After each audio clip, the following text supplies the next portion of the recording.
bandeko lelo penza ndenge kulutumisa oti koloba to bongsaki émission pona koyamba moninga ya Congo na kombo ya Ki Amos No na français to na lingala to benga Kate Amos No azali vraiment moninga ya Congo moto na yambo soko za kolanda biso mais ka penzo okotela biso moninga ya Congo Kate Amos No na kati ya ngbonduka o to benga ka radio télévision bendele lelo penza ngwaka eko beta ma na ndenga mukete oyo penza ayebi ngwaka te nani en tout cas birezalité tokoyeba kolimbola nyonso de manière à ce que batu nyonso balanda pambate ndeko na biso malheureusement azam de kwa lopoto te to yamba ba ami du Congo ibele awa to yamba Kambale Musavuli to yamba nani Gregory Stanton en tout cas ba fungole kibiso ya mingi na mabomba mi ozaka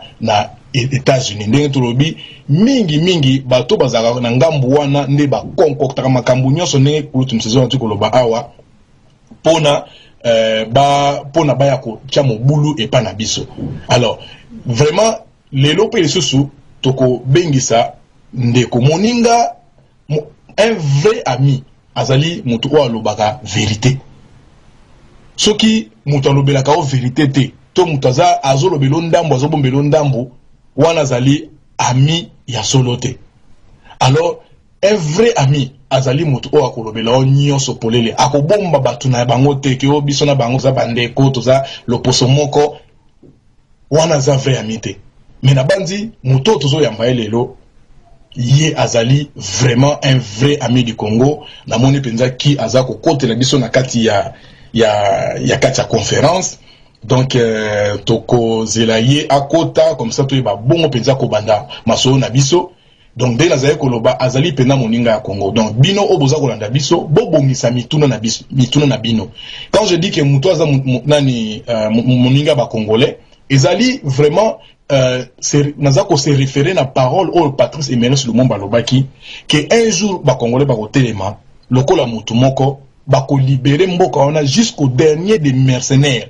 Ngana bakisi jusqu'au dernier des Illuminati ténèbres. Alors tant et pour ça la main call you later or something else, okay? Yes, yeah, okay. Alors tango eko salama bakozala bango moko te bakobunda bitumbana avec les amis du Congo. Et les amis du Congo bakouta na Asie, bakouta na Afrique, bakouta mokili mobimba, ce sont les gens comment dirais-je bakozala peuple oya, peuple libéré et peuple libre du monde. En tout cas, ngongeza pena ya kopota, donc toko zela sous temps mingite, toko kota na kati ya masolo, donc na kolinga pena na présenter oya biso nani invité ya mokolo ya lelo. So I was saying hi Ki. Hi there, thank you for having me on your show. Motra yambo micro yo sala bien te. I can't hear you well, Mr. Ki. You can't hear me very well? Yeah, maybe you should back off from your mic a little bit. Your voice is too loud, it's scratching a little bit. How's this? Yeah. Is this better? Is this better? Okay, so I was saying that today's broadcasting, it's going to be divided into two parts. So we are going, first of all, to talk about the movie, Ki's movie called Witch Doctors of the Watuti Land. So, and like I said, our guest is named Ki Amos No. But before I let him introduce himself, I would like to quickly say a little bit about, what I know about him. What I know for sure, that Ki is a true friend of the Congo. I've been reading his articles about the Congo, about Central Africa, about many subjects he wrote about the Congo. He's got a broad knowledge about the crisis in the Congo. And what I really like about Ki is he just tell the truth. That's all. So, like I said, Ki is an independent journalist. He is an investigator, and he is also a photographer. He's a photographer. I'm his friend in Facebook. Every time that he shares his pictures, I can say that I'm one of his admirators because I like his job. It's a very, very nice job. It's well done. It's such a delectation every time I look at his job. Brother Mrs. Well, I'm gonna let you just say hi to Key, and then I'm gonna let himself introduce himself. So, alors bandeko koleko na utuko loba na présenter kaka Ki na lobi que Ki azali journaliste ya investigation, azali photographe, asala ba photo ya kitoko et ba photo na ye oyo penza asala kanga ko na mona kango na ndango na niveau ya Facebook, ezali ba photo mo kitoko yo la sapenda professionnel. Mais eloko nga sepela mingi na Ki na banzi na utako koloba ngomba liboso awa azali mutu oyo azali penza moninga ya Congo ya solo ndenge loba parce que alobaka nde penza vérité ndenge sengeli kulutu misezwe na pesio malo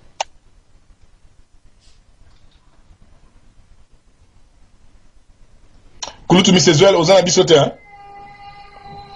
So, Ki, I'm going to let you introduce yourself. Like I said, I know you are an independent journalist, and I know you are a photographer. I know you now producing a movie, but we don't know exactly where you're born, where are you from. I know you are American, but if you can tell us a little bit about you, where you were born, and where you grew up, and stuff like so that our listeners today can know you better. Thank you.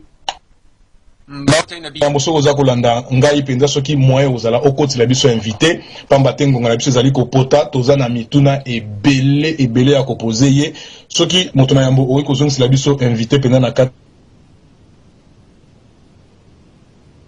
ya engunduka comme ça toyeba bongo ko avancer na émission na biso na moni invité na biso azali ko kote la biso penda na kati ya studio na bandi cette fois-ci vraiment son na ekozala malonga. Hi Ki, are you there? Okay, now your sound is okay. Now your sound is way better. So I was saying that if you can just introduce yourself so that our listeners can know you better. Okay, the correct pronunciation of my name is Keith, like your teeth in your mouth, not like a key. Okay. So okay, en tout cas, Ki a le big prononciation ya kombo na ebi ezali Keith, mais pas Ki le la fungo la ndenga na obingelango. Okay, carry on. I wish I could speak Lingala, but all I can say is Mbote Nabiso. Alors, Abi, en tout cas, na souhaité que pendant le Lingala, mais le seul mot nga na ebi na Mbote Nabiso. But I'm from Western Massachusetts, and that's halfway between Boston and New York. Alors, Ki azali na côté à Massachusetts, donc kultu misuzé mtaibi babiloko wana ezali entre Boston na New York. Close enough. And I've worked in Congo extensively, and for the people from Congo who are listening, I hope there's a lot of them. I love the Congolese people. I've been in Kinshasa, Bas-Congo, Bendaka, Lisala, along the Congo River, all the way from Lisala to Bendaka, and then along the... Alors, il a été arrêté, Azaki Penza Bakanga qui est par l'armée rwandaise, Balinga qui même ba bomaye na nzela ya Mandoki, et puis Bakanga qui est une fois de plus na Monique waza soi-disant supposé aya ko battre la ba Congolais pe na biloko na bango, tala bakeko kanga mondela ngani, pona nini pamba te ba ebiki ya za ya bango te azande ya ba Congolais. Okay. And my first visit to the Congo was in Zaire when I went in 1990, and I entered through Uganda in Kasese, and then traveled by bicycle up to Goma and Mombasa, and then up to Bunia, and left across Lake Albert. So that was my first experience where I fell in love with Zaire. Alors, en tout cas, visite na liboso na Congo, ezalaki ta en Congo, ezalaki Kombo Zaire. Alors, à côté là, qui côté ya East Kuna, bamboka wana obino boyoki atangi, ba Mambasa, a Stambola kiango penza, nyonso na kinga na penza, nde apakuraki, mboka wana nyonso. Now, because we are running out of time here, Ki, might wanna stop you there and ask you a few questions about the movie. About sure. the movie. Let me just say, first of all, can I say that first of all, we don't like the title. The title we don't like at all. We chose the title knowing that we were going to change it, but we've already changed the title in the short term, and we still are looking for the title that fits what we're trying to do. So, but for now, people can learn about the movie, and please ignore the title, but the website is witchdoctorsmovie.com. Alors, na wuti ko poser ndeko na biso question penza à propos ya film o azosala o babengi yango Witch Doctors ya ba Tutiland. Alors, a ebsinga que non, bon, film on a d'abord pour commencer ba wuti ko changer kombo nango bazolokela ngo kombo mususu. Mais na ko sepela mingi penza na poser ye question. Kulutu msezo ozona biso n'est-ce pas? Yes, I'm here right now. Ok, c'est bien. Alors, Narolingana posé nani qui question par rapport ya combo oyo ba zwa ki pona film parce que so to bito ça la traduction ya combo ya film wana lokola Witch Doctor laisse okwa nganga of White Tutiland is all la mboka ya batuti. So let me ask you a question. Why did you choose that name?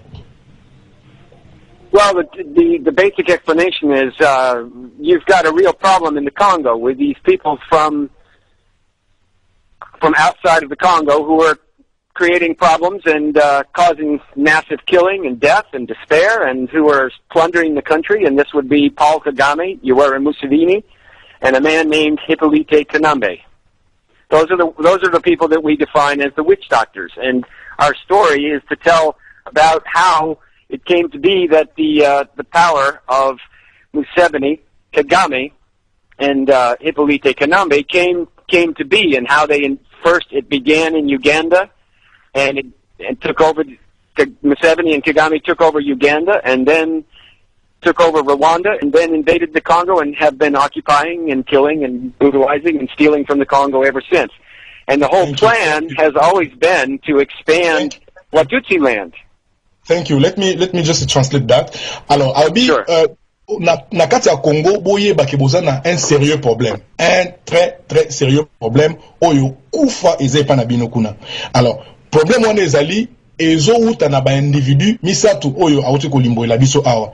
Na, kobanda na Kagame, Paul Kagame, oyo abengi azali Moloki, et puis, atangi pe kombo ya Museveni, oyo pe abengami Moloki, pe auti kosukisa na kombo na banzi bolandi bino moko Hippolyte Kanambe abengi Kabila te abengi Hippolyte Kanambe. Donc ba oyo baza na Congo bino bat bovani na soki na Demiap soki na Aner bovandi bozobenga ye Kabila boye bake awa sekele se bima poisa libanda kombo na ye Kanambe ndenge oya biso PN nani apesela biso déjà utane bandeli alobi masoloana ebanda na Uganda balongoli président ya Rwanda et puis nde iskana uta kuzoya maloba. Okay, I'm coming back to you, Kina.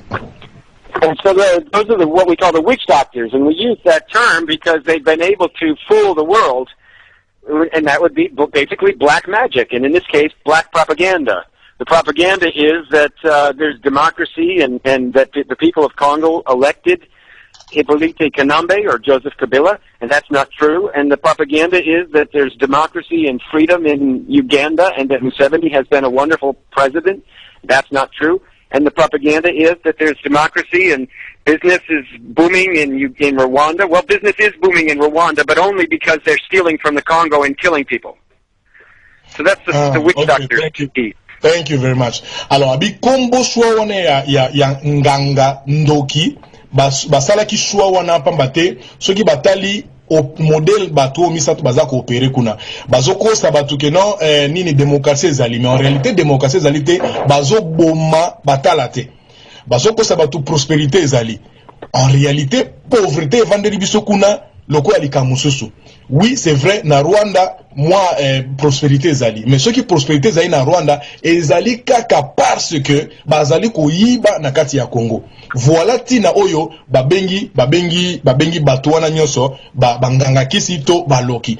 Kuti msezwe na ebi soki na zangi, eloko mo na traduction na ngai, oki kobakisa, na makamu kia otu koloba. Oui, merci Ndeko Jigose. Ndenge lobi ndenge seli traduction wana eke malamu. Donc na ndenge tangu yaza koloba banganga kisi wana bon. Na ndenge siko na biso na langage ndenge biso tokoyi kokotisa na ndenge ya biso bana Congo tokokotisa ke ba diabulu. Balokiko?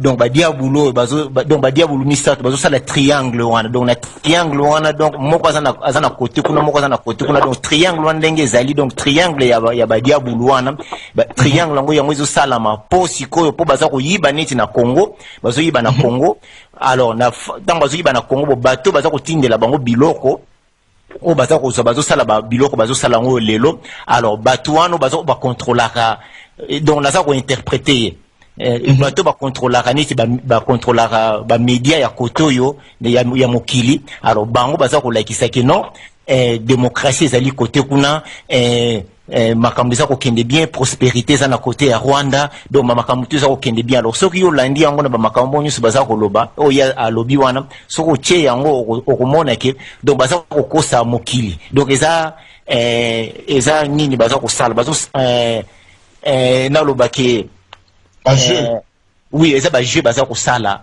bango misatu wana donc bazo mamusi basi to sali conférence to sali non bango bato bango baza ko servir ba yebi bango baza ko bongisela bango biloko wana basala pona ko kosa monde mais réalité des yango wana te tolobaki bidiaki baloka Congo ekoki ki I'm coming back to you. No problem. Now you ready for me? Okay, now if you can carry on, nalingina pose penza ki question oyo pa matin akomi moi ebele ba article ebele akomi bon peut-être pas livre mais en tout cas makambo o mingi ya komi sur le Congo eza ya kokamwa akotangelo bakumbwa bakula bo banani okomi tuna yango me mutoyo ayebi masolo nyoso ndenge nini et puis na nyonso wana akomi azotika kakate azokoba kaka sena kobundela Congo ezokamwisa me eloko nini ezotinda mwa mobali oyo aza kutu même pas congolais abundela Congo na niveau oyo azobundela kozwa ba risque lolenge azozwa ba risque ndenge otukoloba ba MONUSCO bangaki babuma ye pe armée rwandaise bangaki babuma ye parce que ba yebi ki aza ya bangote aza ya ba congolais. Now Ki, I wanted to say something.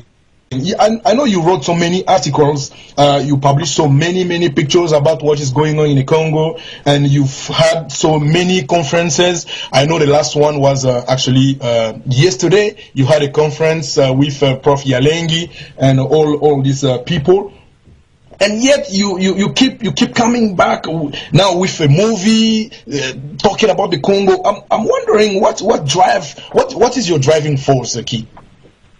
Sure. Let me answer. I want to finish the other piece first, and then I can answer that quickly. But the people need to understand the Watutsi land part. The Watutsi land is Uganda, Rwanda, Burundi. Kagame and Museveni and the United States have always wanted to expand and capture and take over the eastern Congo. And so the Watutsi land is the mission to attach and create a new country in the heart of Africa, which is called, they want to call it the Republic of Volcanoes. And this would be Uganda, Rwanda, Burundi, the Kivus, and part of Menyema and part of Ituri. Thank you.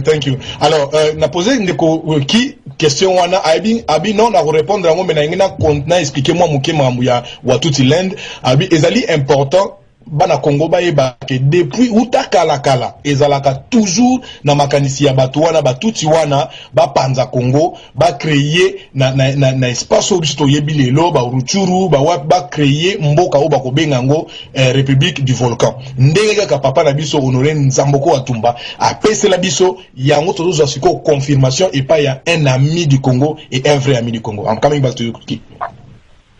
Because just say I'm sorry, Keith. I'm sorry. No, go ahead. Cut you off. Okay. I want to just to add something. If to go back to oyo na ndenge ki ya lobby. Ko bakisa na complot wana ewuti na mboko biso tozali no Amerique ye azana kati ye azana kati mdaza initiateur ya biloko wana bona ba makampe bango ba to atteindre ba triangle wana bazalaki na idée wana déjà depuis kala meilleur ko kana pe na idée ya bato yo oyo tozolo enfin États-Unis. Alors bango bazalaki déjà na nini wana alors il fallait ko initier yango mais bazalaki na batu te ba ko salela bango boulot wana muta ko salela bango boulot wana ndi bazui batu wana triangle ya batu wana lo na triangle wana ndenge bango bazwi alors yango nde bazolinga bazwa tant pakata mboka wana po bakotisa batu wana tout donc ndenge biso zokoloba ke colonie de peuplement. Okay. I'm done. Okay, thank you.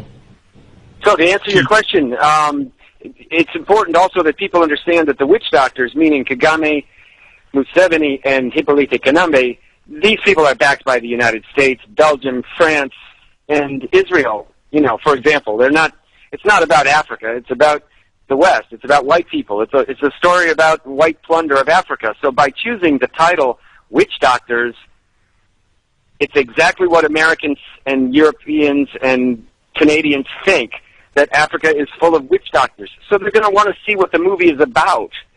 If we call it the Hitler of Africa, nobody's going to come to that movie. But if we call it the Witch Doctors of Watusi Land, we were thinking we would be able to get the white racist mind to be interested in something that they won't otherwise care about, which is obviously they don't care because all the killing continues in the Congo.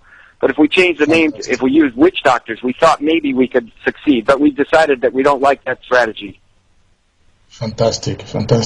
Alors, en tout cas, pour la question à lobby, nini, kombo on a baponi yango, pour na nena joye un peu na suka nenga siliseli, abishwa o baponi kombo ya witch doctor, ezali lolenge banani, bamindele bamone la kabiso, bamone la kabiso ka kreno, banganga, batumoko ya ndingwana. Donc, ezali ki pe stratégie o bapona ki kombo wana, pona koko atteindre bamindele o baza un peu moins raciste, bamindele o bamona africain ba makako batupamba, donc ba chaki mo akomona comme ça et intéressé bango ba koka kotala film wana. Pour ceux qui balobi ke non to kende non banani batnabiso bazoboma na Afrique kuna ba occuper na bango te ezalatina kwani. Donc ezalaki un peu moi je moko basali pona ba koka ko zwa penza audience. Kuti misezo na ceux qui na zangi selo komoko comme ça okiko bakisa rapidement. Oui, donc merci ko pesa maloba. Donc yango ezali lisusu na ndenge moni bamboko oya tangi wana Canada, Belgique, États-Unis. Alors po bango pe bazana kati ya likopa wana. Alors yango nde pona kwa tirer osolo baki déjà pona kwa tirer batu na kombo na ndenge bango bapesi kombo wana. Alors kombo wana pe puisque moni zo zala pe na bato nyoso bazali wa o bamboko ya tangi wana. Voilà, en tout cas. Okay, thank you. I'm coming back to you. Okay, so to answer your question, why do I keep coming back? Because the injustice is too huge. The injustice, it breaks my heart. I've met too many beautiful Congolese people. The injustice is too big, and it's the biggest injustice in the world. There's no greater injustice in the world than the injustice of the 10 million people or more killed in the Congo. Just in the last 10 or 15, since 1996. And then there's the injustice of, since the very beginning, it's one huge and unconscionable injustice. And that's why I keep coming back to try to help the Congo. Alors, à répondre à la question qu'on a posée qui est liboso, il y a commis bamikande belé, à sali ba conférence belé, mais les loyo a zongeli biso na film. Pourquoi azo tina makambo ya Congo kaka ayaka kaka ti e komi ya masolo ba film. Et yanuna ezali nazo zongela masolo ya Congo oyo parce que injustice eleki monene. Na Congo soki boyebite Batu bakufi depuis 1996 bakufi plus de 10 millions. 10 millions de personnes au batu bakufi na kati injustice wana etikala ko salama jamais na mokili pe injustice wana ezoko koba ye ari ko vanda te atala injustice wana e continue ndengwana yango ezo pesa epena makasi ye akoka bongo kozonga penza akoka kobunda bitumba oyo elongo na ba congolais. Naza pena na question moko na ebite kutu misezoel ngana poser mo ba question belé soko za na question opposé comme ça tout quoi avancer kasi. Oui, merci de Roger Gossier au pesanga maloba na lingina kende na boye baninga eloko ezali biso ebele biso na biso bana ya Congo tout na ka ba question ebele bazui Congo makamisa ko kena Congo situation ko boma ko violer bana mike ko violer batu nyonso ko kotisa ko kunda batu vivant. Alors bango peso ko tali baza kozwa ba richesse ya Congo wana baza ko piller biloko ebele baza ko piller ba piller ba makambe ebele bazo kende pe lisusu no balkanisation alors ke ba na balkanisation bazui MONUC batindi lelo toyeko yoka pe lisusu bazui Rwanda baza ko utiliser Rwanda lelo toyeko yoka pe lisusu no balingi ba redessiner carte ya monde mais Congo aza na kati motuna ndinga nazo linga kende ko tuna isiko ndeko jigo se motuna nazo ko tuna nazo kende nango na ndeko na biso aza lelo na biso donc motuna yango na lobi on a lingala na tuna yesusu na anglais pona ye yoka ndenge vma na lingi koloba okay no Keith now I'm with you. My question is, I just want to ask you this question. This question has been in the mind of the Congolese. We always ask this question back and forth. We still asking. When you look at it, the situation, the way it's going on, the Congo is going through. We are going through a lot of things. It's a genocide. We got with raping women, they plundering our natural resources, they killing the people, they putting the new people there in the country which you mentioned about those three triangle. And in the other hand, also when you look at it, it's in the other hand, which I want to say about the technology, to get a plane to take off, you need a mineral from the Congo. To send a satellite on space, you need a Congo. The electronic cars, to get a car to get electronic cars, you need a Congo. You need a mineral from the Congo. In the other hand, they talking about they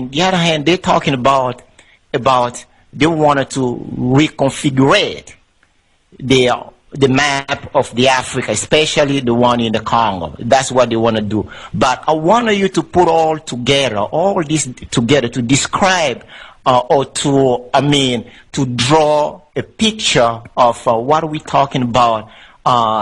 Why is that way? On the same time, they plundering in the Congo, and at the same time, they wanted to get that country to be balkanized.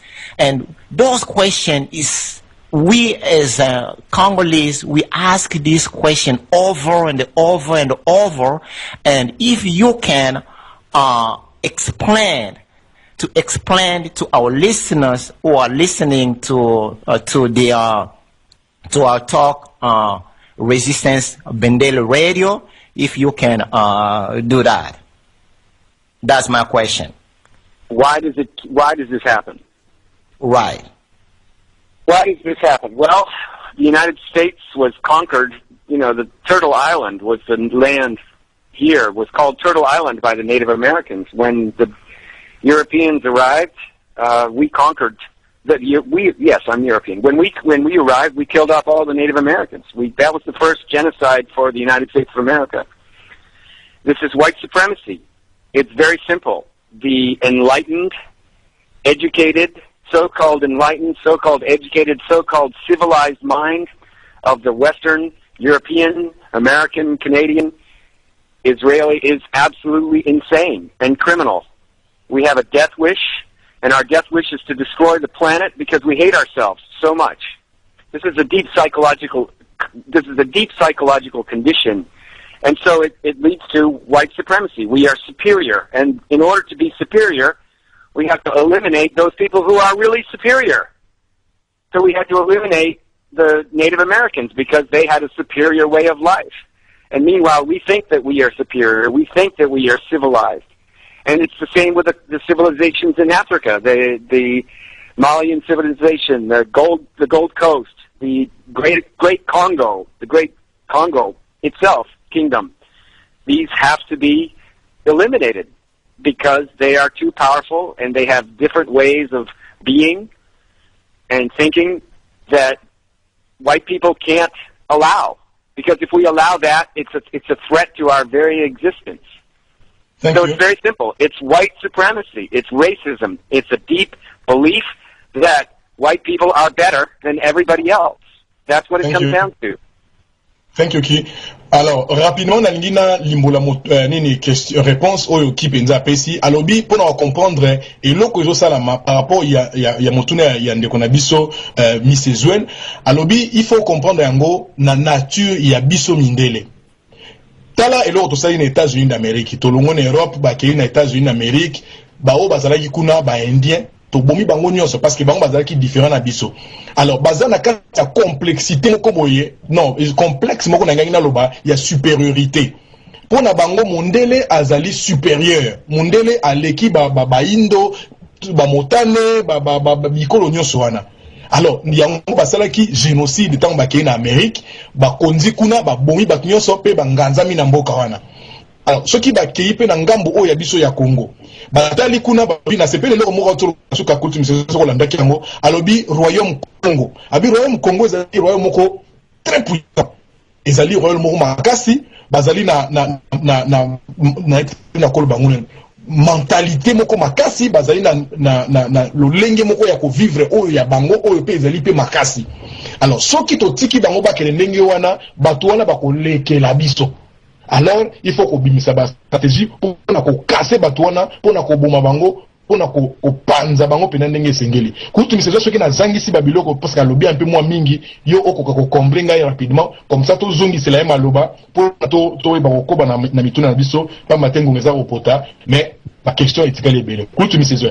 Non, ça va, c'est bon. Et madame. Okay. So that was done. I don't know if you had something to add. I mean, according to that. Me? Yes. Yes, I would add the following. On another level, it's not at all about racism. It's purely about money and profit and greed. It's just greed. Okay. Greed. And that's the insanity of the white person. It's the insanity of Western civilization. We're destroying the planet. Everywhere around the world, people of color are being destroyed by white civilization. We're destroying the earth, and now we want to destroy the rest of the Congo. And one of the things that's most important, of course, is water. The Congo has the biggest, vast collection of fresh, clean water left in the world. And the United States and Britain and Europe, etc., they're going to get your water if you're not careful. Ok, alobi en tout cas alinga abakisi mwa likanisi musu par rapport ya notre groupe c'est la biso et loko abakisi ezali ka racisme te botalonga na angle pe ya racisme te, c'est vrai racisme ezali na kati mais l'autre partie ya masolo ezali mbongo na banzi greed babenga ngo avarice ndeko misezo. Oui le koso ya mbongo, n'est-ce pas? Alors, oui. Le costo ya mbongo ezana biso mindele ya koluta. Yango zo comme ça biso aveugle, tozali capable ya koboma, tozali capable ya kokende partout na mokili, ko bebisa, ko boma kaka pona le costo ya mbongo. Et loko wana yango nde penza ezali ko pousser batu wana basala. Naza sur na bosa eloko moko, mais nazo pesa kutu misezwen a ko compléter ngai comme ça poser motuna mususu. Oui, merci ndeko Jigose. Donc bakisi lisusu pour tozana mai za fraîche. Oh ya biso ya Congo, donc rivière na biso mai eza ebele. Alors na mai wana bango eloko baza kolinga bazwa mai po bango baza na nini wana te. Mai bon yango ezokende pe lisusu na forêt, mais ya tangi yango te mais ezokende na forêt. Na ndenge pona ko interpréter idée na ye. Alors mai wana biso soki tokebi nango te po moni na mboka na biso ndenge mai za ko chola e bandi ko chola banda na nini e bandi na lualaba wana ti ke na kati ya océan. Bona ndenge ekweyaka na ba mètre cube ndenge ekweyaka wana kweyaka ebele. Alors biso to bango tango moni ba mai wana bazana besoin bazo mai wana. Alors omoni mbula pe betaka na mboka na biso e betaka toute l'année. Alors tant mbula wana za ko beta. Ce qui donne la saison sèche, ce qui est à côté à sud, côté à nord, mboule les bêta. Ce qui, donc, ça, ça, la permutation. Ce qui côté, il y a nord, ils ont la saison sèche, donc, on a secouna mboule les bêta. Donc, il faut qu'au donc, mboule les aïe, mi-colonions, donc, du 1er janvier au 31 décembre, mboule na mboula. Alors, maï, ezali, bebo. Alors, maï, wana, elingi, bango, balingi, bazoyang, loko, pa bazako kene na Congo, pour ba panza, bazo, babiloko, nyonso, ezaya Congo, pour biso, tozo mérité, yango, te bango, nde bazako mérité, eloko wana. Yango, nde, alors, ce que tu kebite, yangonde moto na yamondenga zo la soki to kebite na biloko to pesi ba cotisation na bisote nde ba roboto la biso mboka wana na ba mai wana nyonso ekokende koma ya bango na suki wana matondo kutu Mr. Alors la ligne suna zonga sous na question par rapport ya film otoyelo Watuti Land movie. Alors na kati ya film opona bandeko batali na bande to boka yango ezali film oyo esili nanote ekotoloba pourquoi film on est parce que c'est la raison même pour laquelle toye na film wana awa lelo masolo oyo pona ba congolais ba ye ba existence ya film wana et puis ba yoka eloko nini ki azana ngo besoin pona ba congolais ba bana kosala.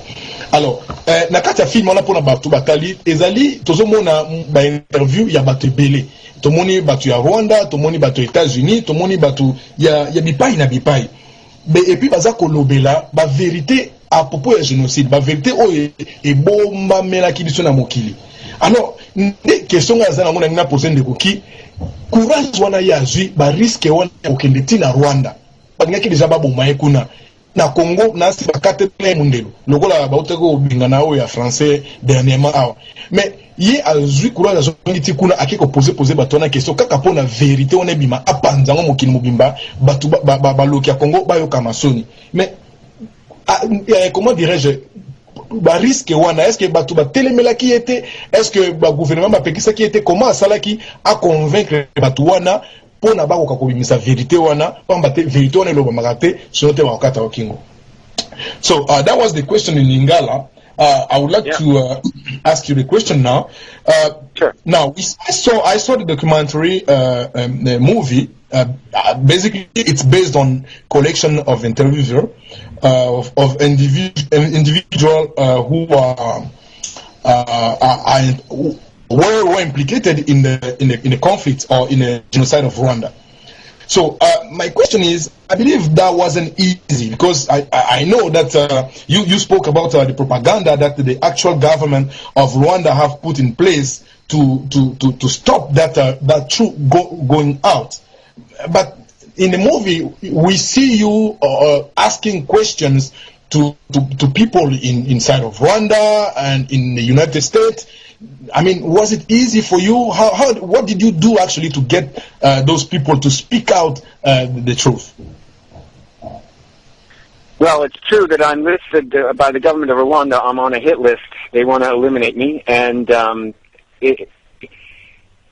first of all, people, when you're honest with people, they tend to trust you. And we don't want anybody to get hurt because we're making this movie. By the way, the Witch Doctors of Watuti Land video that people can watch on my website or on the website now, that's just it's a collection of selected interviews. It's not the film that we're making, and it's not our trailer for the film. The film is not going to look like that. This is just a promotional device.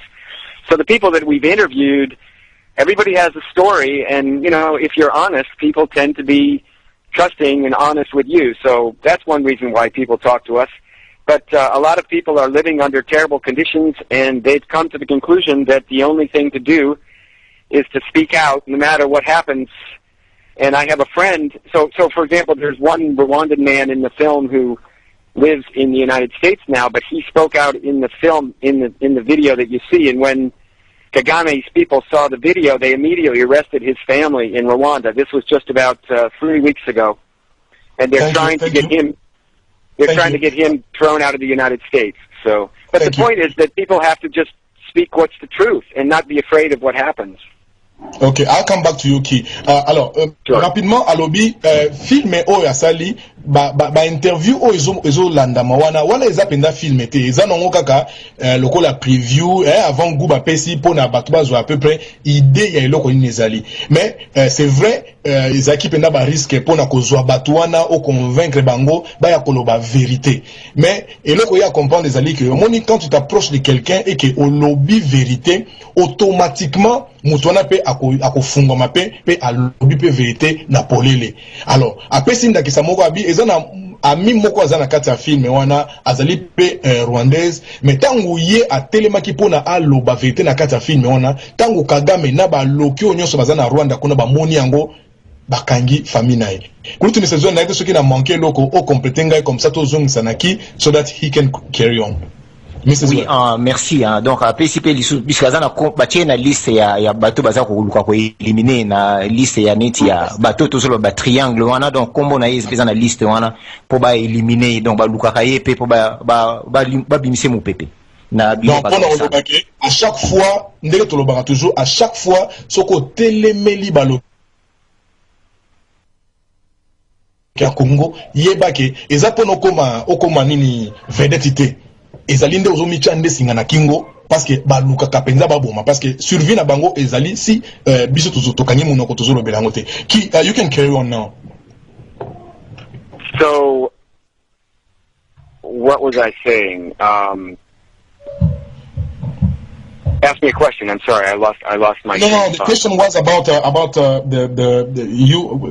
collection of interviews we. All right. People need to people just like people ask me all the time, why do I keep doing this how am I still alive? If I'm challenging Rwanda, Uganda, or I'm challenging the United States in Afghanistan, why am I still alive? And the answer is when you do this, when you realize that you have to realize that it's not about how long we lived.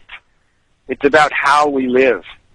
So I think some of the people in the film that you can see our video, the interviews there, they realize that many people have been killed and many more people are going to be killed, and that it's more important to take a stand. It's not about how long we will live and how long they will live. So they're not afraid of dying. And I don't think that we know what happens to us after death. You can go to church and you can go to Islam and you can go to Buddhism, but nobody really knows what happens to us after death. So maybe life after death is really going to be more important to us if we take the appropriate moral stand in this life as we know it. So people are speaking out knowing that it may cause them trouble, but it's the right thing to do, and that's basically, how I feel as well. So Thank you. Alors, alobi moni bariske o yazozwa soki penza mbele ezali ya obeta ezali que le plus important c'est bazo poser question mais yo zo bariske belé bako boma yo zo banga te bilo mo ndenge wana. Alors réponse ya pesa rabato ezali que ce n'est pas vraiment le fait ya okokufa quand okokufa comment. Le plus important na kati ya masolo o ezali comment est-ce que yo zo vivre. Na bandi kutu misezuel ya nzambo alobela biso na message oyo ya nini ya ba vœu ya mbula oyo alobi soki na kati ya bomoi na yo otikala jamais ko se poser question que to ozane loko mote oyo bundelaka au point que tu peux sacrifier ta vie pour ça, c'est que vie na yo ezali même inutile. Et kutu misezuel olobela ki ngape loko moko lobi na eto soko se rappeler nango à propos kaka ina ba saying ozo kenina na sens wana kulutu misozo bango. Oui, nazo na ndenge ozo kenina vas-y. Le prophète, non pas prophète, je pense un savant a dit que ezaka na cadre loko wana que non, la vie ezali déterminée na qualité à vie ozo mener. Ezate combien longtemps yo ko vivre, mais qu'est-ce que tu es en train de faire? Na makambo o tozo bunda o yazo sala o ya motuya ndenge ya otikoloba, il faut moral na yo ezala makasi, donc moralité.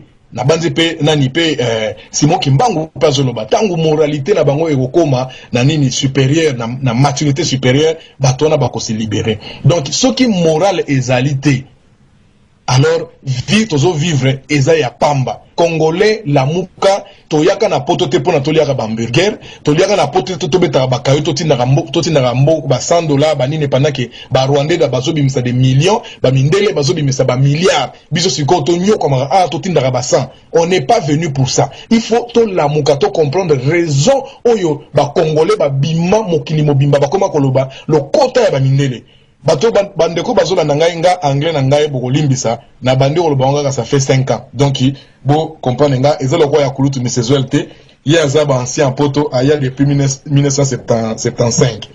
Kulutu misezuel so kozana motuna ya poser ki na pesio maloba opposer motuna na yo soki te na ko na kokoma na mutuna mususu matondo. Oui, merci ndeko Jigose ko zongiselanga susu maloba ko bakisa lisusu moni na yazoloba wana na ba Afghanistan ba makamazoloba contre mboko biso tozali Amérique ndenge bazosala na Afghanistan abimisaka ba déclaration wana loba biloko wana tout et puis soko tali même ata okufi lelo okufa na yo lelo mais mokili eko continue même ato sali 100 ans bien 200 ans au sali mais mokili eko continue aloba biloko yo kotika. Donc ça veut dire que donc tozaka na temps moko ya muke mais ba makambo ozana ngosoko tiki eko aider na nini à venir. Donc loko ya ko baksande yango wana bo pona ke na mutuna na ngi ko tuna yango ezali boye totongi Congo bazui ba biloko ebele na Congo na biso wana.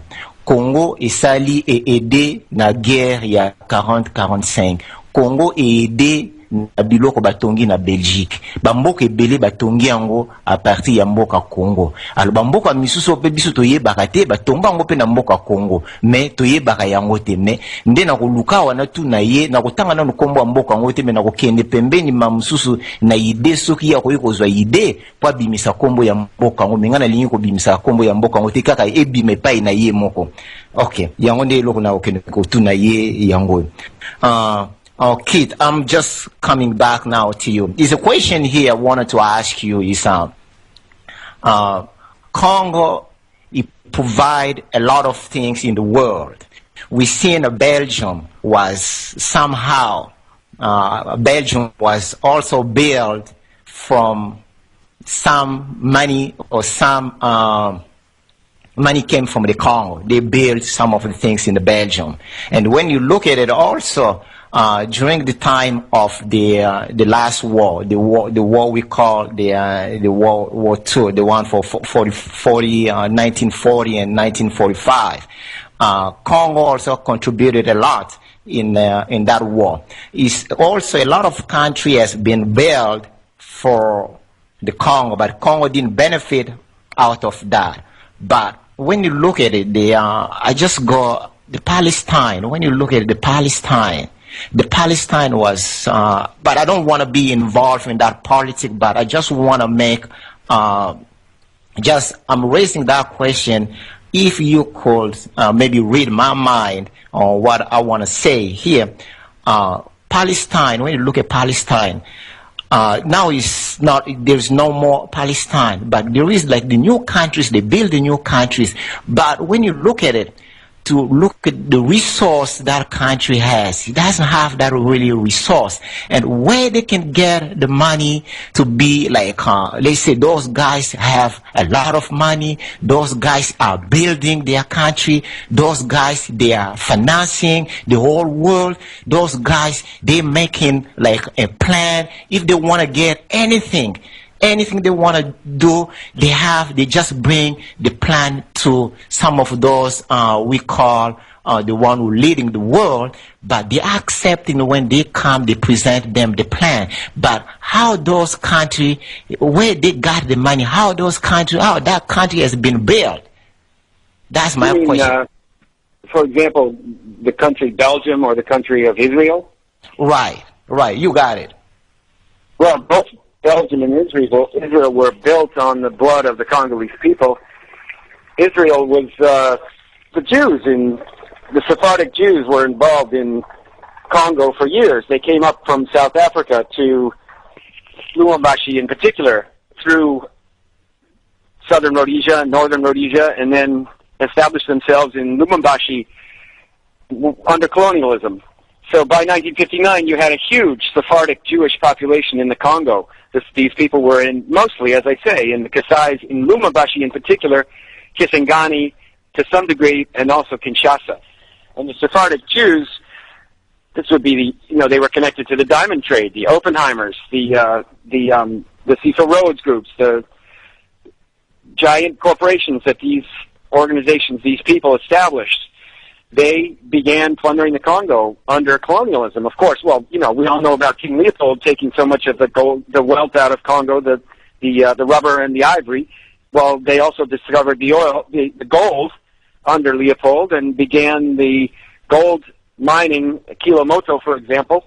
And then by the 1930s, we had big mining operations in the Congo, and all of this raw material, went to build Belgium and to build the state of Israel was established after 1945, and it was built on the diamonds coming out of the Congo and out of Africa. These were blood diamonds. And Moshe Schlitzer and Shmuel Schlitzer, these are the grandfather and the father of Dan Gertler. And Dan Gertler is one of the people, biggest mining and money makers operating in the Congo today. And he's probably got a passport from Belgium and a passport from the United States, but he's certainly Israeli. So that's how they built Israel. It was built on the blood diamonds coming out of Africa, not just the Congo, but certainly the Congo. And then, of course, all of the plundering of gold and uranium used to make the atomic weapons that were dropped on Hiroshima and Nagasaki. This is all the profiting that was the copper belts and the cobalt. This is big money for the Western powers, big money for people in the United States. But certainly Belgium and Israel in particular were built by plundering the Congo and killing people in the Congo. Thank you, Keith. En tout cas, kutu Mr. Keith apesi réponse Moulaï.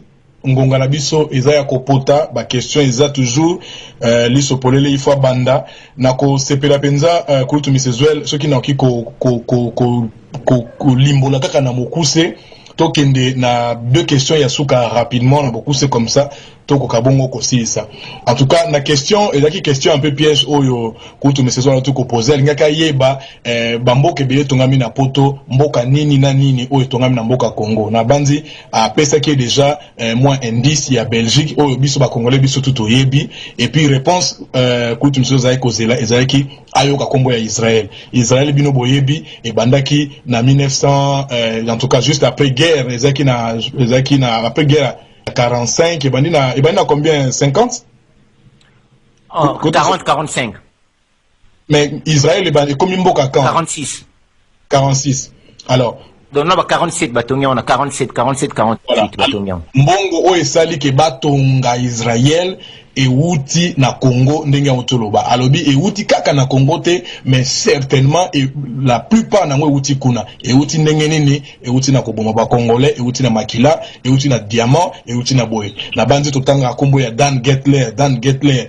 a outi kotanga ngwa peut-être prononciation na e lesquels biso na matoi mais ezalaki penza yango so iboyokaki yango bien te kombo ya Dan Getler alobi makambo ebele sur cuivre comment cuivre ezalaki yibami kuna na nini na Katanga alobi makambo ya or na Kilomoto alobi makambo ya nini ya ivoire ndenge roi Léopold II azali ko benda biso ivoire aboma 10 millions de gens ba masolo na nyonso to yebi yango mais ezalaki vraiment important na question ya kutu mesesol ko yeba implication ya Israël lelo biso tozolanda na sima tobiga ke mboka ya Nzambe mais na kati ya Israël wana ezapena makambo so tozoyeba te eza na kufa eza na kimoyibi eza na makambo ya mabe to lingi to bimisa baloki ya Congo na poisa po lobi tant tozo tambola to kolanda bango suma na ngulu te ke soki Congo tambola il faut bango baloba boy po na Congo sala boy il faut baloba likambo to ko marcher lisusu ndenge wana te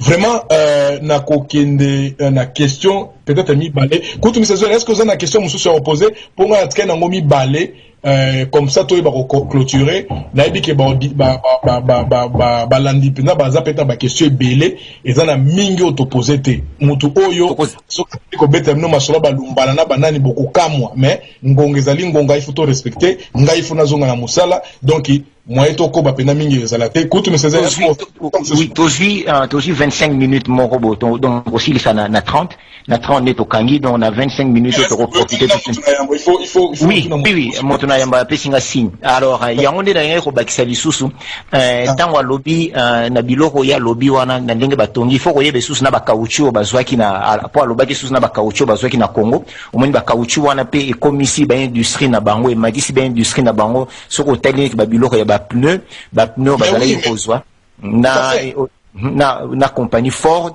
donc compagnie Ford pe donc ce qui le Ford a matina mokila yeba na mokili mobima po il faut yeba na 1901 donc Ford a panza ki ba monde mobima donc pona ba biloko bakata ki yo Leopold Abomaka 10 millions ya ba congolais na ko kata batu maboko donc news to wuti wana donc Congo muta sali ba mboka wana ezala ni ba biloko wana nyonso ouais ba congolais juste en passant eza histoire o batu ba yebi ezala ki so ba tindio na zamba yaka na 10 kilo ya caoutchouc soko zongi boye par malheur au mesure qui bien té bazaki pe na ba peser pété donc soko yena 9 en tout cas ba rozengo liboko soko keimba la mi ba tango yebo esimbité bazenga mi balé ba kacho kingo donc c'est comme ça que bandai ko boma bango vaut mieux oya na plus que oya na moins en tout cas yangone mutsala ke lelo ba mito ko motambo na pine parce que ba série akala ezala kaka ba carrosse ba pino ezala ya mabaya wana makelele na nzela yo ebika ba Paris ba bazana na Belgique ba ebini ezala ba mabanga donc ezaki mawatro mais na osepela pina so toki kozonga pena na actualité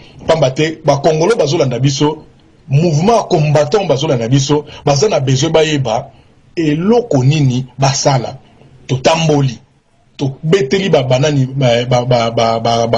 ba konza ba mboka o nini mais bazobeta biso ba ndif to kei pa ba association ndif to kei pa ba media ndif donc Congolais sikoyo akomi ko boxer na ndenge na ye to sala susu nini tactique nini lisusu obzo to yiko sala pona ko kende penza ko avancer na biloko oyo mais na osepena poser pesuki pendant que na poser question na yeba soki mouvement ya ba combattant o tokoloba uta année passée avant ba élection ti lelo oyo ezokola ba mindele ba sekaki biso na nini na nini basekaki biso na what it call département d'état balobi ki bazobisa ndeko Kambale Musavuli babi etika na yo ba Congolais to bango 2 mois eza mingi ba kozonga na bandako ba kovanda mais lelo yo mouvement ezokola ba Congolais basala ba media na bango lokola media numéro 1 ya kati ya diaspora radio télévision bendele o ko chate mbazate pe tozo sakola mouvement ezokola mais na ngina yeba nanu selon qui est-ce que mouvement ya ba Congolais azolanda yango évolution ndenge zomata c'est vrai akomi mambo ebele avandi na Congo akeiti na babitumba ya dongo wana donc masolo oyo mutozingo ba masolo ya dongo ye azalaki wana alanda yango de atie na Z akoma mais pourquoi ba Congolais so linga otanga te to bipi ba vérité nante mais ye azalaki wana ndenge ba Belge ba Français ba ye ba ko sisa masolo ya dongo mais biso to bipi masolo wana te donc na on s'est permis de poser question wana penza akoka bongo ko limbola biso. Okay, so Key, coming back to you now. I know that your aim in this battle is you aiming to reach few actors in this who are destabilizing the Congo. I know of many times you name few characters. You named Dan Gettler. You named Maurice Tampersman. You named Bill Clinton. All those big names. Aren't you pushing your luck too far? I mean, those people are untouchable. How can you think of, attacking them? Is not impossible. Now, my second question is, have you been, I know you wrote, the Congo, many things that are going on about the Congo. I can say you are an expert. But have you been watching the Congolese movement around the world? In the diaspora? Those so-called combatants, Congolese combatants. Have you been hearing about them, watching them? What do you make of them? The only thing I've seen about the diaspora, the Congolese diaspora, is protest marches that are being held around the world. I haven't seen anything under the terminology combatant. I'm not sure what you mean. This is just a terminology that we give ourselves. We call ourselves combatants, meaning that we are sort of activists. Okay, yeah, I do try to follow and watch what's going on, and I saw the protest in New York yesterday of Kagame. So that's the answer. That I do as much as I can to follow that, but I feel that my work is not to go out and stand on the street. It's to I think that my pen and my computer, my writing is more powerful. And you mentioned that I name names, and I'm going after what I've called the untouchables, and this would be Dan Gertler, Maurice Templespan, Philippe Demoulos, And, on a certain level, they are untouchable, but I have touched them. I know I've touched them because I get letters from their lawyers threatening to sue me or threatening to sue the publications that have printed my work. So fewer and fewer publications are now printing my work because they've been threatened with lawsuits by, for example, Philippe de Mourlouse. People need to know that Philippe de Mourlouse is one of your worst, biggest enemies. These are your biggest enemies. Philippe de Mourlouse is one of your biggest enemies. He's very close to he is Kabila's number one man. He's Hippolyte Kanambe's number one white man, really. How do you call him again? Philippe de Mourlouse. Philippe de Mourlouse? Philippe de Mourlouse, yeah. His last name is D-E-M, and it's separated, D. Mourlouse. Philippe de Mourlouse. He's from Belgium, and he's... what's that? He's a white guy from... He's a white guy from Belgium, but he's one of your biggest enemies. He's one of your closest people to Hippolyte Kanambe, and he's, I could tell you some stories, but just let's suffice to say his lawyers have sent me letters and threatened me, but, I've touched them, but as I said, we have to do what's right. Ok. Alors, Bandeko, il y a radio télévision Bendele, donc pour répondre peut-être à la question, il y a Moninga ya ba Congolais, Keith Amos no. Alobi na mutuna ngana pesi, oui, c'est vrai, mouvement ya ba Congolais ou ba bengi ba combattant, en tout cas terme wana penda na we bangote na anglais, donc na uti ko bongisela terme wana na anglais ali activiste. Alobi oui, yebi mouvement ya ba combattant, en tout cas c'est que lui il a vu, ezali ba tu ba osala ba marche ba nini. Mais pour na a préféré plutôt que ça la Kokoma parce que il estime que Kokoma est allé plus puissant que Kotambola Nanzela. Alors mais bon à Talakango bon yepenza Moussa Nezate au kenote les mata la nana zotambola na otambolate mais quand même s'il quand même qu'on remarquer que oui effectivement ba Congolais bazali Kotambola Nanzela à Moniango. Alors pour la question mi ba na tuni epeli susu batu oyo ye azotelemela aloki ya Congo natangi ba kombo lokola Bill Clinton na kati ya film na epe en tout cas film wana na preview au totali ezobanda penda na ye na lokuta na ye aki azotelemela zolota penda ke non akangisa ye akwa ni manzange. Alors atarape kombo ya Dan Getzler bino boyebi Dan Getzler oyo apesa ka Hippolyte Kanambe ba avion na asi avion oyo Hippolyte Kanambe yaki na ngona États-Unis kuna eza ya Dan Getzler one talaka avion mobimba na salaka moi parenthèse tozalaka le maréchal soka zotambola na avion omona penda Air Zaïre batie drapeau ozo sentir que non o drapeau nini avion ya mokonzi. Mais oya biso kanamve azotambola avion privé ezota nani ya moloki ya Congo. Ah Congolais pasi totema to bimisa penda nyangundu wana penza eza pasi. Alors nde kozonga la question na kangi parenthèse na ngai alobi batwana nyonso ba Dan Getzler ba nani apesi ko moko wa Philippe comment on peut dire kotinga pena bien te soki de Mourlouse Philippe de Mourlouse wana azali penda vraiment loki donc wana za ennemi public ya ba Congolais donc ba kombongo bino bozaba na poto bozaba combattant ya Facebook nde babenga biso likambo asone zate bo fouiller kombo wana bo bimisa face na bo eba est-ce que bo kwae beaucoup ene manzangi bandeko na ngai masolo c'est aussi simple que ça. Alors alobi ngala tuna ki mais bato wana yozo s'attaquer na bango biso to ebike bato wana baza intouchable baza batu moko donc baza bato likolo mais yonde nous s'attaquer na bango. Ah oui c'est vrai baza bato likolo baza soi-disant intouchable mais je peux vous garantir que ngai nazo toucher bango na ba écrit na ngai pambate na nzela ba écrit na ngai lelo yo kanashe atindelinga ba avocat na e pona ba porter ngai plainte lelo Dan Getzler a sali la même chose ba Campbellsman bananyo bango tout bazo sala la même chose donc eza bazali penza touchable bazali na bango touchable kulutu misezo na eti soko zali na mutuna mususu soko za na ngote nga na kokoba na mutuna ona za nango awa misezo Oui, merci Ndeko Jigose. Mais na ligne to fongola kaka peut-être ta ligne pour na 15 minutes etikali ou na 16 minutes etikali juste pour na ezali kanisi ya bien kutu misezwel motona yambo penza soki oko fungola biso ngbende ba obaza na question moto azala intimidité tozolo bana lingala awa yaka beta nini motuna na yo kulutu misezwel ya fandisa penza ba action ba kote wana ako limbola ndenge longo bani qui amos no ako répondre donc penza soki toko zota 5 personnes ba kota et puis même atamba la sima toko zonga na ki aya penza to beta masola ndenge mulai moto na yambo fungola ngbende batu bakota ba poser ba question na bango alors kulutu misezwel na ete soko zaki na motuna soki ozana ngote non yo kende na motuna c'est bon kende na motuna po to kende na motuna alors na motuna yo tuni po ndang tant to fond la ligne de bat bakota bo opesi motuna tant ya zo song sa bat bakota nde to répondre bango merci malobana yo.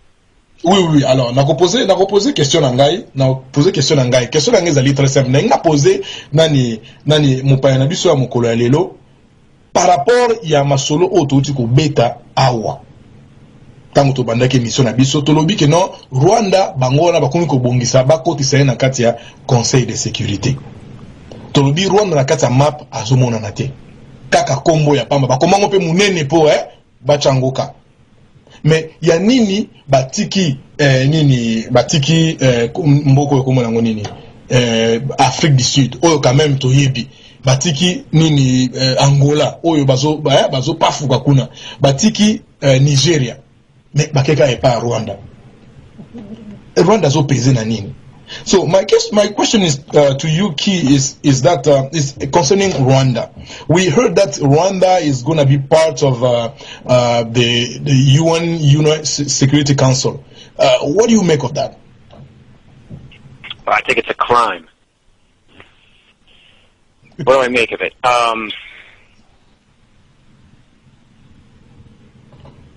It's hard to say. It may be that the balance of power in the Security Council is going to shift because because China and Soviet Union are now exercising the veto more. I'm sorry, I just said Soviet Union. Because China and Russia are now exercising the veto more, the balance of power may shift and we may see things turning for the better, but I don't really know why they're allowing Rwanda on. Well, it makes sense. Why are they allowing Rwanda on the Security Council? Because the big power sees Kagame and uses him to achieve this profitable killing and the profit making that he's doing. He's a major force for the U.S. military in Central Africa, and so therefore they consider Rwanda to be somebody who deserves to be on the Security Council. It's completely insane.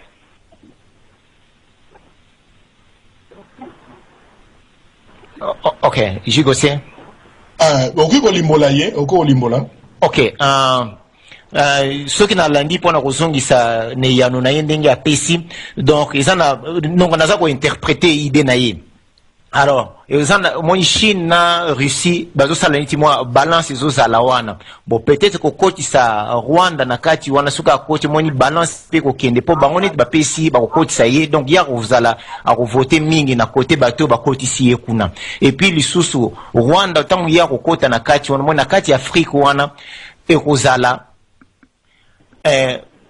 ba crime o Kagame pe asali ba crime on moni e ko sala neti longola yango puisque loko ko sauver ko kota za na conseil ya sécurité biloko wana pe ko sauver e ko aider et puis na kati ya côté wana ya Afrique na biloko ya pesi ba biloko bendi na Congo alors moni asali si pe bango alors bango na retour na bango pe po ba salisa pe ye Rwanda donc ezo kende na sens mingi wana ndenge ye a pesi pona ko longola ba crime wana Rwanda zali na yango mais poto kende musika te puisque na moni baninga bakoti déjà wana na nini na nzela na moni bango alors na kozona ndeko moko akotia wa ndeko musulu na New York na PCO maloba donc tozali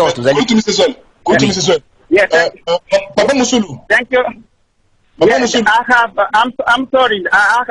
My battery is gonna go off. So can I ask one question to Snow, please? Okay, yes. Go ahead quickly. Go ahead. Yeah, hi, Chief. This is John Bart. We met yesterday at the conference. I'm the one who was serving water. You remember? Yes, I do. Hi. How are you? Yeah. I hope you're doing well. I'm okay. I'm sorry. I'm just gonna be short because my battery is just going off soon. I'm sorry. I didn't charge it. Okay, no problem. Thank you really for coming for this show. I'm very glad. To hear everything that you've been saying. I was listening to the show, and I was in the library listening on my computer. I was glad to hear. Thank you also for yesterday's conference. It was really great and very informative. My question is just going to be, because I know we're running out of time, what's going to be your advice to the Congolese people? I know you say you've been following most of the Congolese diaspora with the process that they've been doing all over the world. But what's going to be your advice to the Congolese people who's listening to you at this point? They can do really to stop these things. I know that you say something that the supremacy is key in whatever is going in the Congo and also and all around the world. So, and what happened to the Indians here in the United States.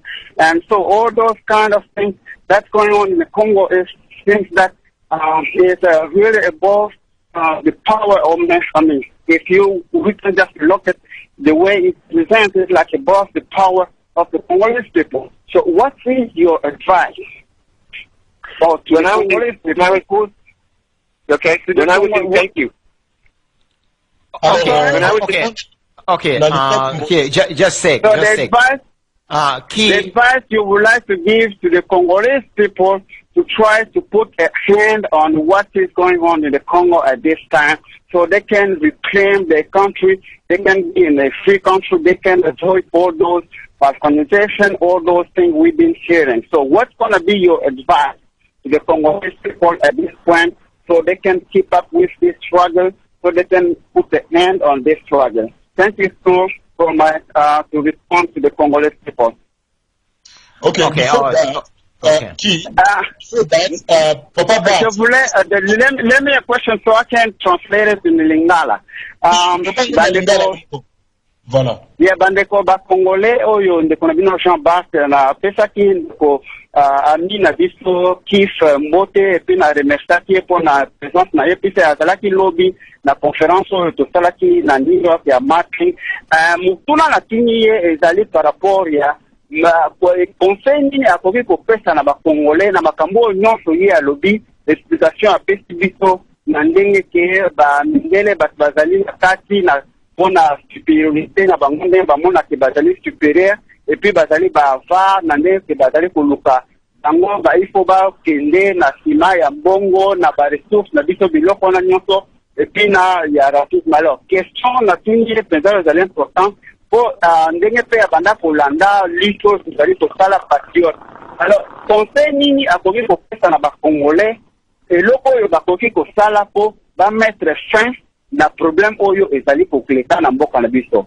Voilà mutuna na tunaki. Alors na tiki maruba pa ya ndeko na biso friend na biso if akoki ko répondre biso. If you have the word. Okay, thank you very much for the question. I understand the question. I would say, it's very difficult to know what to do right now. First of all, people have to keep the faith. And the faith means you just have to believe in yourselves. You have to stop expecting and stop hoping and stop thinking that anyone from the Western world or China, etc., is going to solve your problem.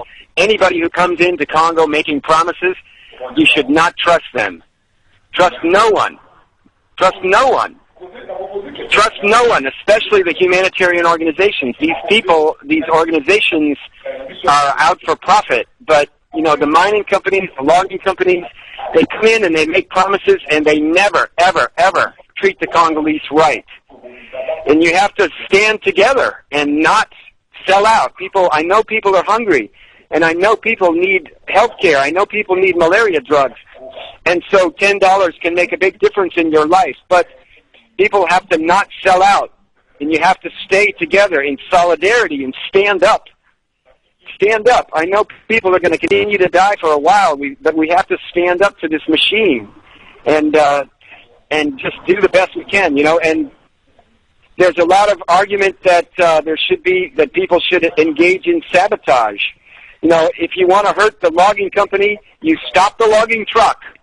If you want to hurt the plantation owner, you stop the plantation trucks.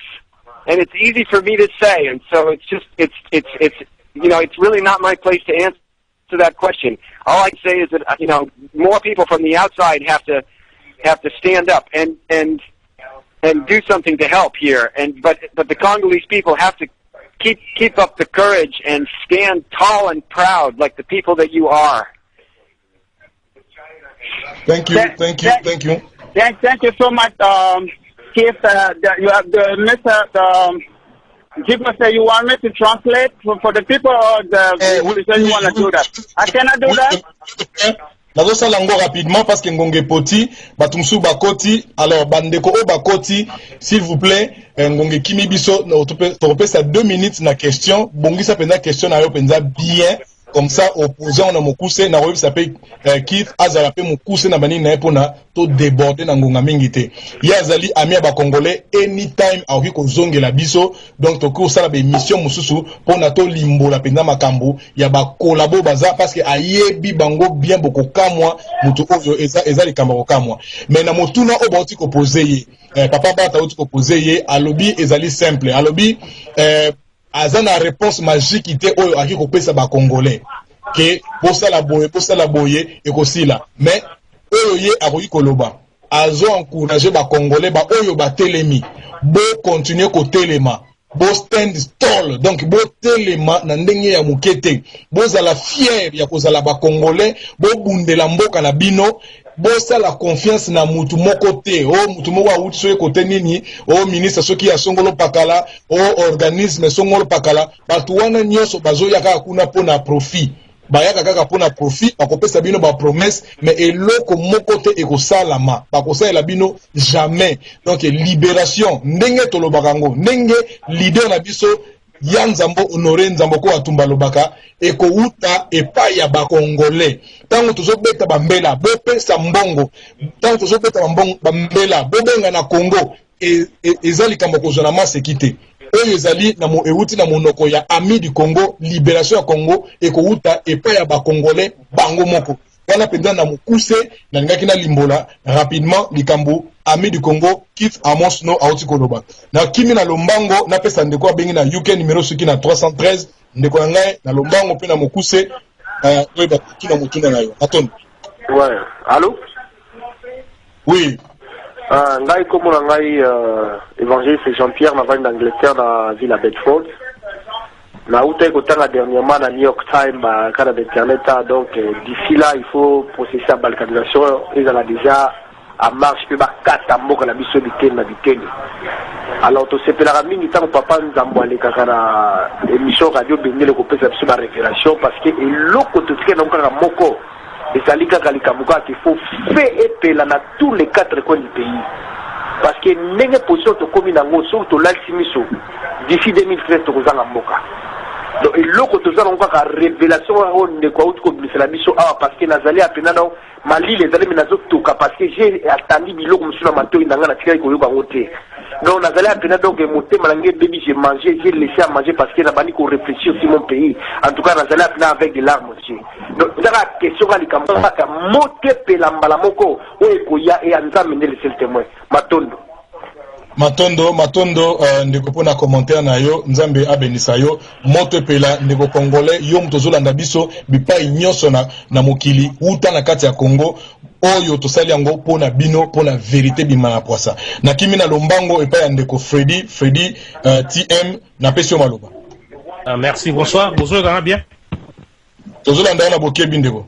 OK, merci. Bon na kopesa mbote na batutu po ta ekei il est poka mokonzi na biso na président Ngwanda na bino nyonso en tout cas po tozambango to profiter ka ba salamu na batutu pe ba oyo ka biso.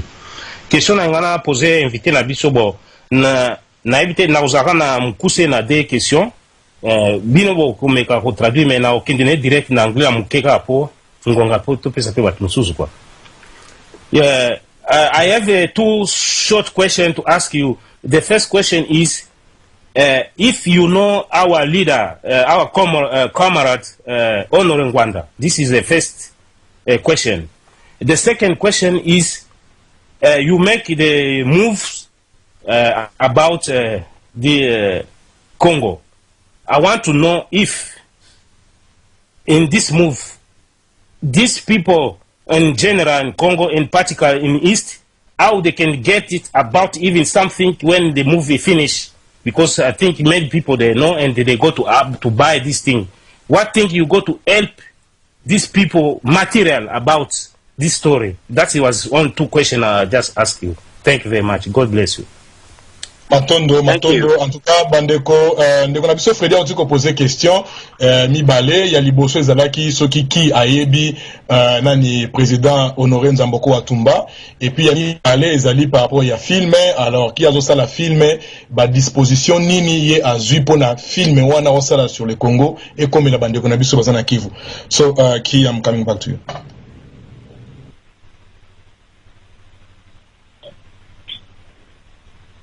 Hello? You can answer the question, Ki. Yeah, I think that you need to understand, I mean, the importance of leadership. It's very, very important. What can the Congolese people do? You have to find pure leaders, P-U-R-E, pure leaders, pure leadership. And pure leadership is someone who has pure motivations for the people of the Congo, not to make themselves a powerful leader, not because they have a big ego, not because they want to have a big car. And there's a real shortage of these kinds of leaders in the Congo. Or the other way to look at it is, every time that a true, pure leader rises forth, they are compromised by the people around them. You have to protect your leaders better. And it sounds very arrogant, but I meet so many Congolese brothers and sisters who have risen up in the world and believe that they should be the next king of the Congo. And it's not because they want to save the Congo. It's not because they want to help the Congo. It's because they believe that they are a great person. And they are great people, but they are not the leaders that you need. You need a leader who does not have a strong sense of self, but someone who has a strong sense of everyone. And like Lumumba, and like, you know, so many, like your journalists who are killed off regularly, you know, and that's the problem, that the real leaders of the Congo, it's so easy for the system to compromise them. So, you know, we've got to solve this problem, and I don't know how to solve that problem. But you've got to look to people who are not about themselves and not interested in profits and money and power. And the problem is there are so many good people that are quickly corrupted by profit and money and power. And that's one thing. And also, I heard your person asking the question say something about the New York Times. If people are reading the New York Times, they are contributing to their own mental illness. You have to turn off the international media and stop them from coming into the Congo, because they're lying and they're creating mental illness in the people in the United States as well as in the people of the Congo. You have to stop believing that the United States has answers or truth, or that the United States military is honest. You have to stop this sort of thinking. And the last thing is, we will find a way to distribute our film so that people in the Congo can see it. We will translate it into Lingala and French and Swahili and whatever we need to do to make sure that the people of the Congo can see this film. Yes, Ki, I think he asked you a question about if you knew Honoré Ngwanda Nzamboko Watumba. If you knew him.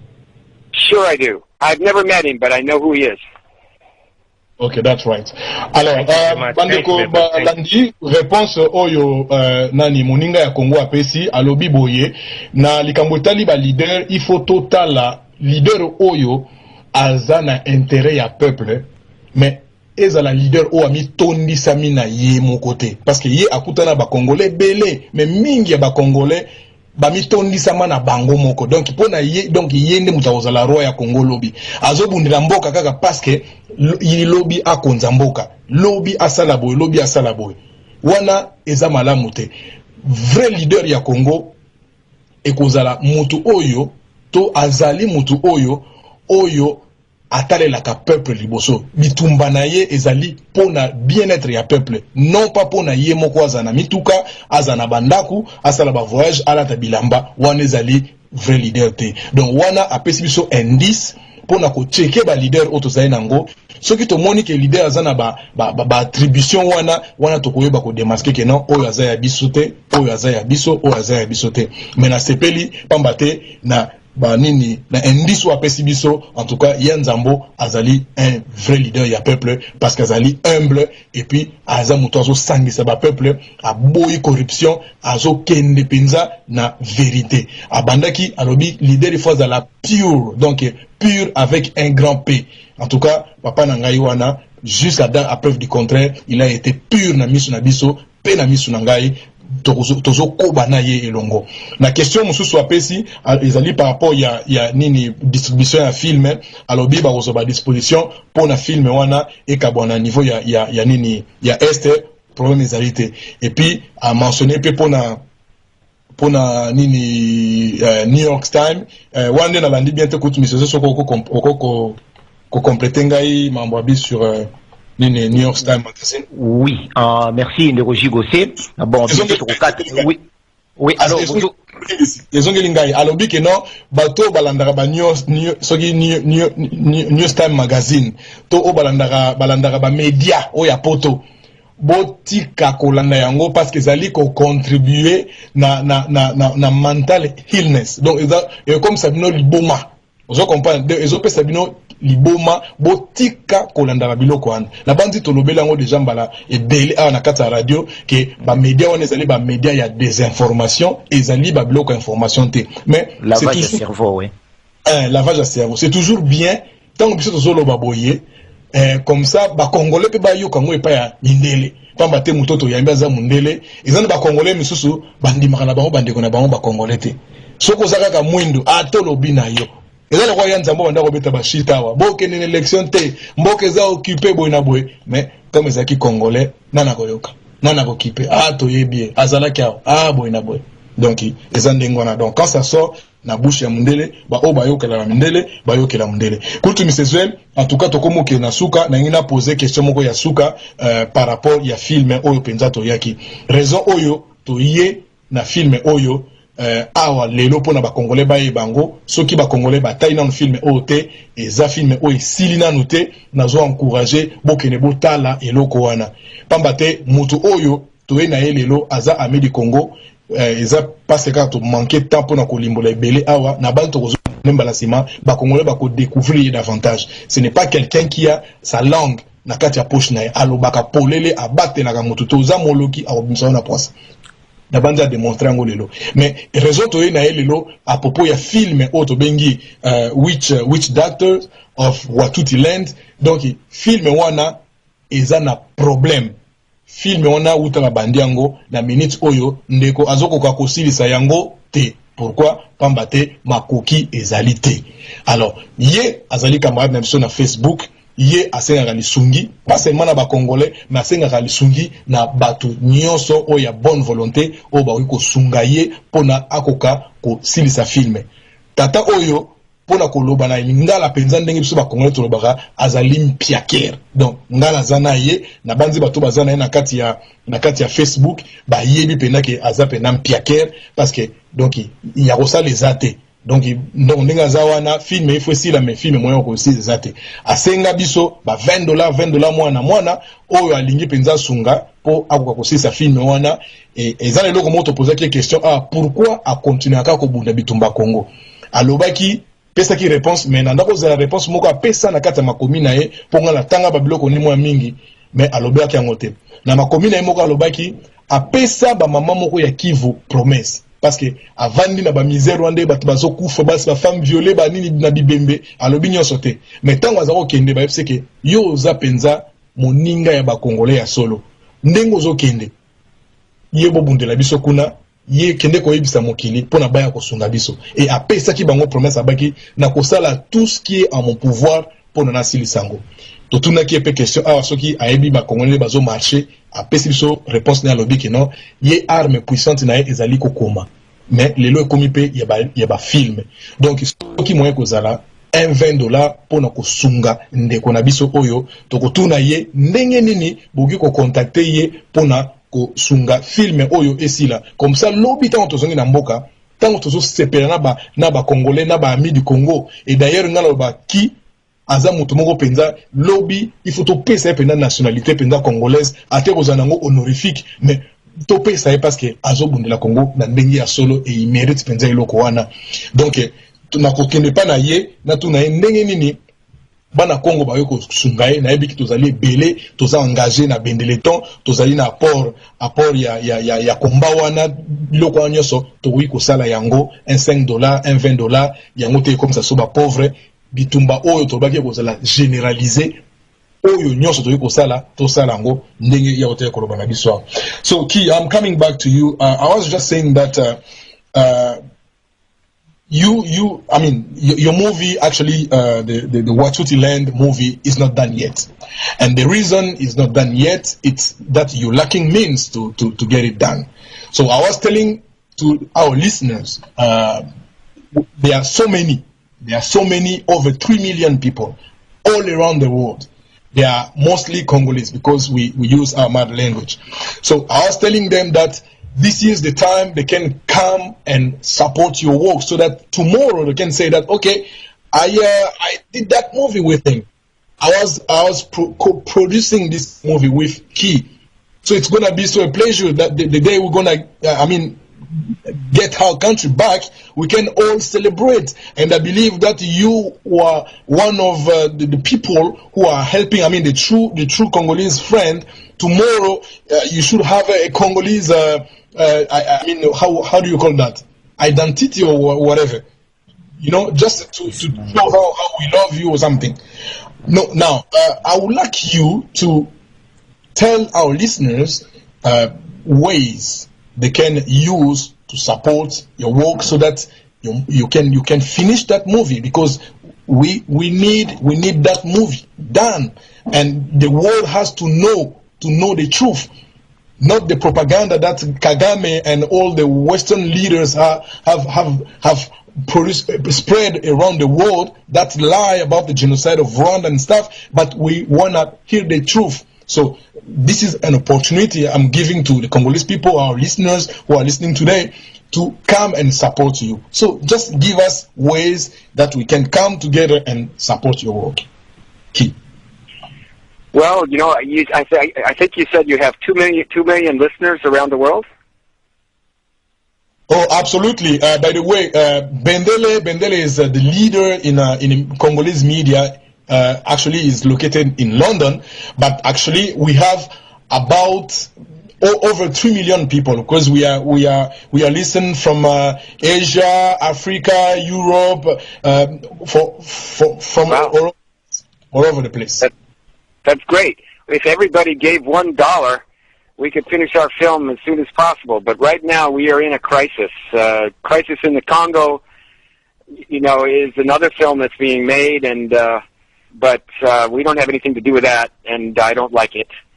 But we have a crisis in our own project, because I've used up everything I have on my Congo and Africa work and on this film, and I've started to use up other people's money, and I can't do that anymore. So at the moment we're in a crisis where we can't move forward without fundraising. But if every Congolese person in the diaspora could give $1 or €1, we would be able to make our film. But unfortunately, people, I don't know. That's what we need. We need help. And we know that there is funding out there, and that some people have more than a lot. I don't like to ask for funding for things unless it's for the Congolese people. And in this case, it's a film to try to help the Congolese people. So I'm hoping that people will appreciate what we're trying to achieve here. So, I still have a project to create a library in the Congo. I've been working on this for years, and I send in books every now and then. So by now they've got over 275 really beautiful, important books about the how the world works, including, for example, the true history of what's happened in the Congo and Rwanda, etc. So again, if people could make a donation through my website, if they would like, that would be fantastic. But there are a lot of good causes out there, and And the whole thing about being in the world appropriately is to realize that it's not about saving the money that we have, it's about giving it as gifts to other people. So if you have a Congolese brother or a Congolese sister who's in trouble, then please help them. And if you have something left over to support our film, we would love to have your support. That's how I feel about it. So. Ok. Alors, kulutu misezo na opesa wa maloba okuka ko traduire ye alobi makambo ebele vraiment, mais ngana lobi mingi na opesa wa maloba ko traduire. Matondo.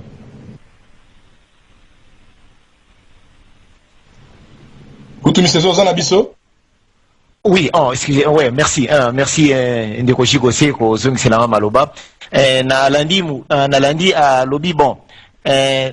Soki ko contacter ye pona to ko sala donation to ko sala, donc website na ezali website na to ko na website na kombo na ezali Keith Harmon Snow, donc ka to ko chango na radio Bendele, to ko chango na radio nde bon ceux qui donation même $1 pour bazo kabiso net na monde mobimba, même ceux qui to tient même attend $1 film aussi là film donc film aussi là, donc film ko tia yango lisusu.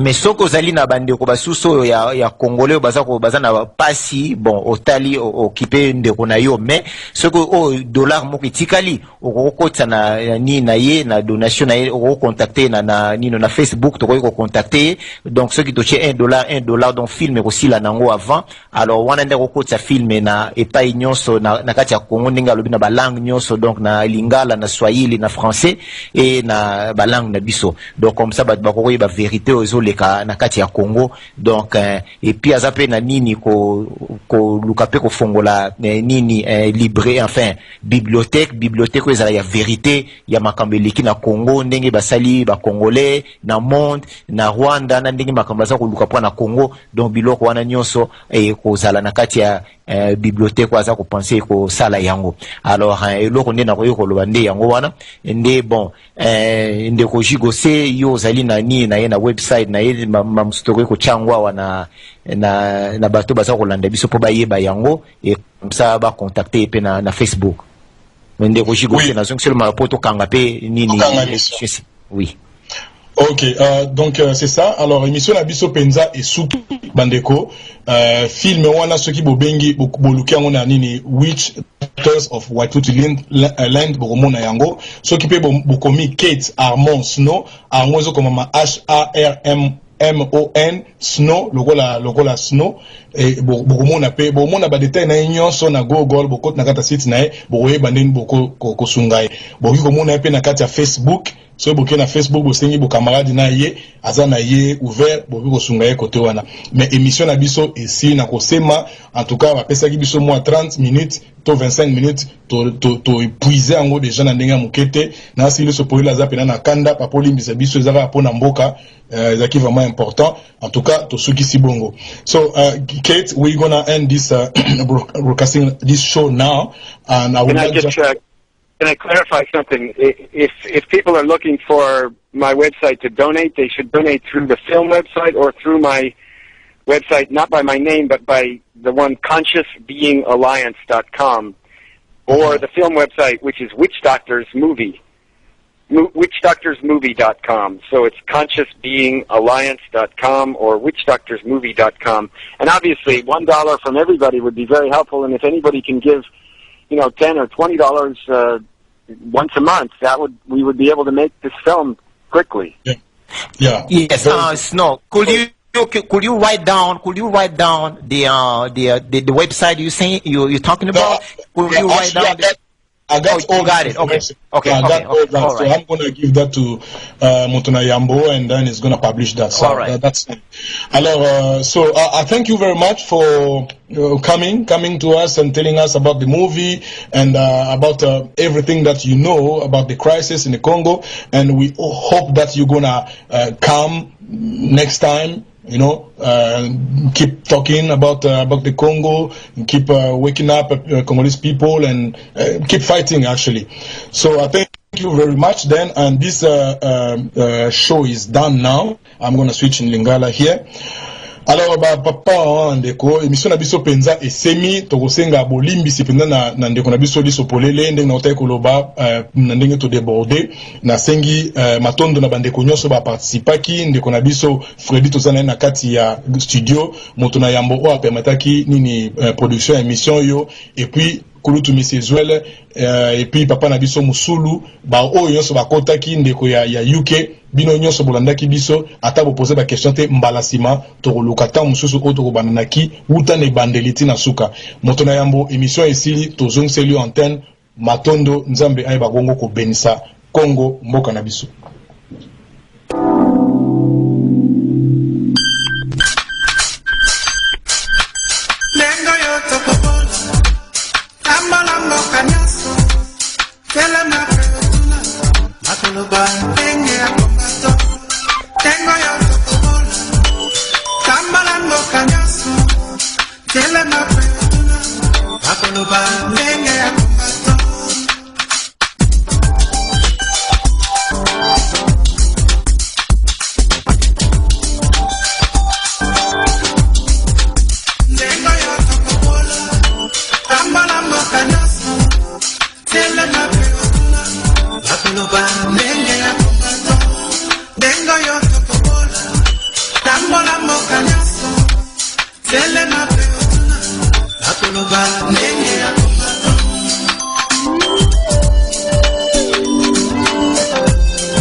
Nous saluons notre héros national, Armand Tungulu. Depuis le village Bombili, El Commandante, le maréchal Neng Congo.